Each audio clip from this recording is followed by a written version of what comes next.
Hello नमस्कार दोस्तों, क्या हाल चाल आप सभी के। उम्मीद करते हैं आप सब लोग मस्त होंगे और सीटेट की तैयारी में व्यस्त होंगे।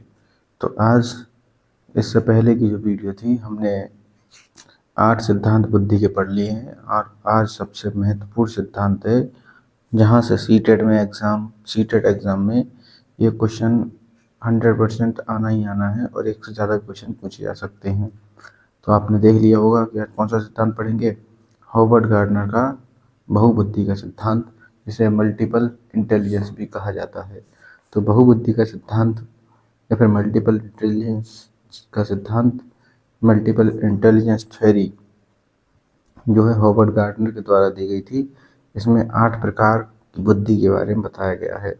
तो 1983 में, ठीक है, 1983 में हॉवर्ड गार्डनर ने कहा था कि बुद्धि एकांकी न होकर के बहुकारकी होती है, यानी कि बहुत से कारक इसमें शामिल होते हैं।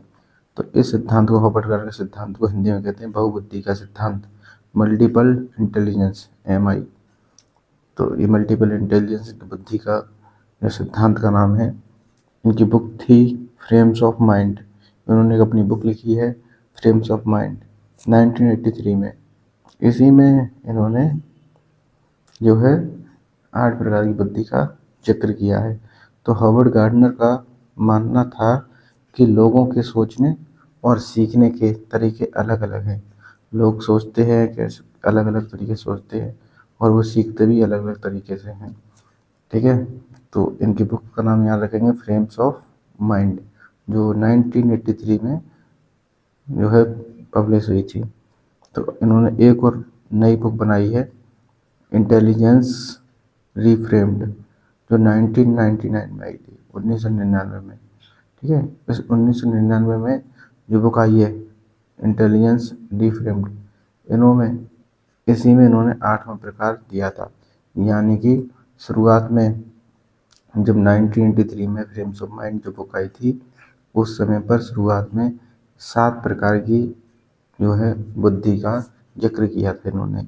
लेकिन 1998 में या फिर 1999 में इन्होंने 8वां प्रकार बताया। ठीक है, उसके बाद सन 2000 में इन्होंने एक 9वां प्रकार भी बताया है, जो अस्तित्ववादी बुद्धि का प्रकार है। तो एज ए टीचर हमको क्या करना है, as a teacher we should use multiple ways of teaching and learning. यानी कि हमको एज ए टीचर, शिक्षक के तौर पे, हमें सीखने और सिखाने की प्रक्रिया में मल्टीपल तरीके अपनाने चाहिए। ठीक है, तो बुद्धि एक तत्व नहीं है, बुद्धि के 8 प्रकार हैं। ठीक है, तो ये शॉर्ट फॉर्म याद रख सकते हैं इसकी, BLM SL इन। तो ये है बलम सल इन। ठीक है, बलम BLM SLM इन। तो क्या होते हैं ये 8 प्रकार, कौन कौन से हैं। तो एक है लिंग्विस्टिक बुद्धि, यानी कि भाषिक बुद्धि। अब भाषिक बुद्धि किसके अंदर होगी, भाषिक बुद्धि जो है जिसको भाषा पे पकड़ होगी। ठीक है, जिसके पास भाषा कौशल अच्छा होगा। तो भाषा कौशल किसके पास अच्छा होता है, भाषा कौशल एक कवि के पास, पोएट के पास अच्छा होगा, टीचर के पास अच्छा होगा, अध्यापक के पास, एक वकील के पास अच्छा भाषा कौशल होता है और एक इतिहासकार के पास भाषा कौशल अच्छा होगा। तो ये पहला प्रकार है भाषाई बुद्धि, लिंग्विस्टिक इंटेलिजेंस, जो कि कवि के पास होगी, पोइट, टीचर, ठीक है, एडवोकेट या लॉयर, और एक इतिहासकार। दूसरी जो प्रकार है वो है लॉजिकल मैथमेटिकल बुद्धि।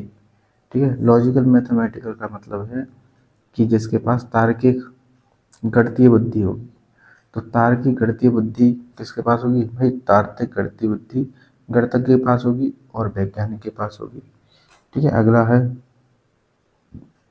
स्पेशियल बुद्धि। स्पेशियल बुद्धि का हिंदी में अर्थ होता है स्थानिक स्थानिक बुद्धि, जिसको स्थान की वो अच्छी समझ होती है, यानी जिसकी कल्पना शक्ति इतनी अच्छी होगी कि वो जगह देख करके पूरा स्ट्रक्चर बता देता है। तो अच्छी बुद्धि स्पेशल बुद्धि किसके पास होती है? चित्रकार के पास स्पेशल बुद्धि होगी, स्थानिक बुद्धि होगी, है ना, क्योंकि चित्रकार क्या करता है, पूरी इमेजिनेशन कर लेता है। मूर्तिकार मूर्तिकार के पास स्थानीय बुद्धि होती है। कवि के पास भी स्थानीय बुद्धि होगी। कलाकार के पास स्थानीय बुद्धि होगी। और जो घूमने वाले होते हैं, ट्रेवलर्स, टूरिस्टर, है ना, तो भ्रमणकारी, उनके पास भी स्पेशल बुद्धि होती है, स्थानीय बुद्धि होती है। चौथी है म्यूजिकल बुद्धि। म्यूजिकल यानी कि कह सकते हैं संगीत की बुद्धि।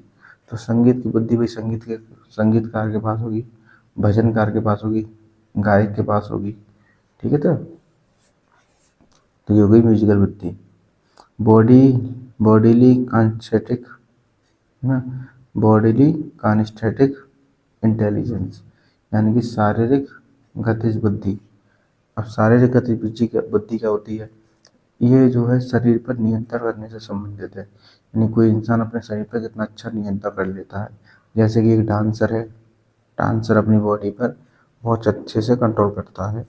खिलाड़ी है, खिलाड़ी भी अपने शरीर को बहुत अच्छे से जो है कंट्रोल कर लेता है। योगाचार्य हैं, योग करने वाले गुरु हैं, तो उनके पास बॉडीली कांस्टेटिव बुद्धि होती है, जिससे कि वो अपने कार्यों में निपुण हैं। उसके बाद है छठी, इंटरपर्सनल बुद्धि। इंटरपर्सनल बुद्धि का मतलब है कि आप जो है दूसरों की बातों को समझ अच्छी तरह से समझ पा रहे, नहीं समझ पा रहे।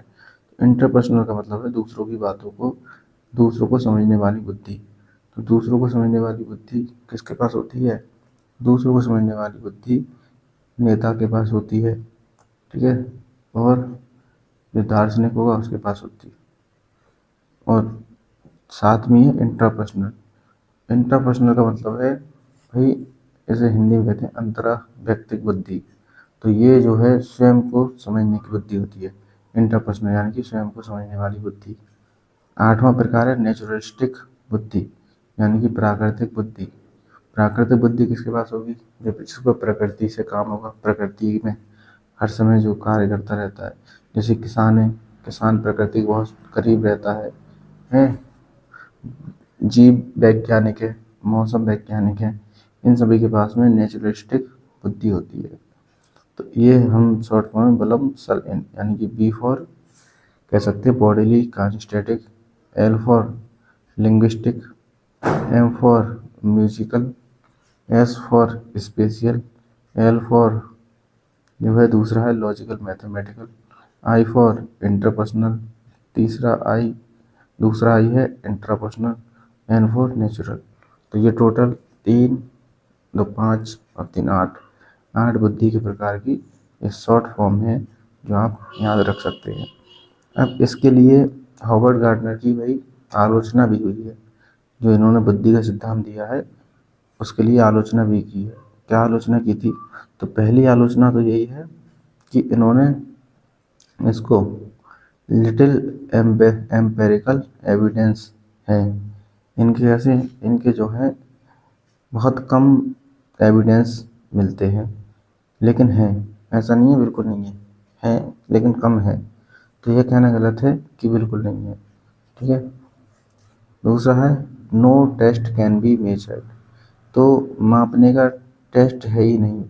हम कैसे मापेंगे किसके पास जो है, किसी के पास इंटरपर्सनल है, उसके पास काइनेस्थेटिक बॉडीली काइनेस्थेटिक नहीं है म्यूजिकल इंटेलिजेंस कितनी है किसके पास, तो इसको मापने का कोई टेस्ट नहीं है। तो these intelligence types can be just mayor talent of people. तो ये जो भी रॉबर्ट गार्डनर 8 प्रकार की जो बुद्धि बताई हैं, तो ये हम इनको बुद्धि के प्रकार नहीं कह सकते हैं। इनको हम केवल जो है मेयर टैलेंट भी कह सकते हैं लोगों के पास, क्योंकि एक इंसान के पास ज़्यादातर इसमें से जो है टैलेंट हो सकते हैं, ज़्यादातर बुद्धि हो सकती है। तो ये इतने प्रकार की बुद्धि ना कह करके इन्हें हम मेयर टैलेंट भी कहा जाता है। ये इनका क्रिटिसिज्म है, आलोचना है। ठीक है, तो ये याद रखेंगे बलम सल इन। ठीक है, बलम सल इन। तो B for bodily kinesthetic, L for language या linguistic, M for musical, S for spatial, L for logical, mathematical, I for interpersonal, N for naturalistic। तो आगे चलते हैं। आगे जो सिद्धांत है वो कैरल का 3 स्तरीय बुद्धि का सिद्धांत है। तो कैरल्स जो है इसे 3 स्ट्रेटम मॉडल ऑफ इंटेलिजेंस भी कहा जाता है, इंटीग्रेटिव मॉडल ऑफ इंटेलिजेंस भी कहा जाता है ना, और 3 स्ट्रेटा मॉडल ऑफ इंटेलिजेंस भी कहा जाता है। तो इनके सिद्धांत में जो तत्व हैं वो 480 तत्व पाए जाते हैं, 480 एलिमेंट प्रेजेंट हैं। तो इन्होंने कैरल ने 3 स्तर बताए हैं, क्योंकि इनकी वो सिद्धांत का नाम है 3 लेवल हैं। तो पहला जो स्तर है वो सामान्य स्तर होता है, दूसरा ब्रॉड यानी कि विस्तृत स्तर होगा, विस्तृत स्तर ब्रॉड स्ट्रेटम, और जो है थर्ड है वो स्पेसिफिक स्ट्रेटम है यानी कि विशिष्ट स्तर। तो मानव की सभी क्षमताओं को 3 भागों में बांट दिया इन्होंने। जो मानव है उसकी जितनी भी एबिलिटीज़ हैं उसको 3 जो है पार्ट्स में डिवाइड किया है। तो सबसे जो पहला स्तर है वो है एस यानी कि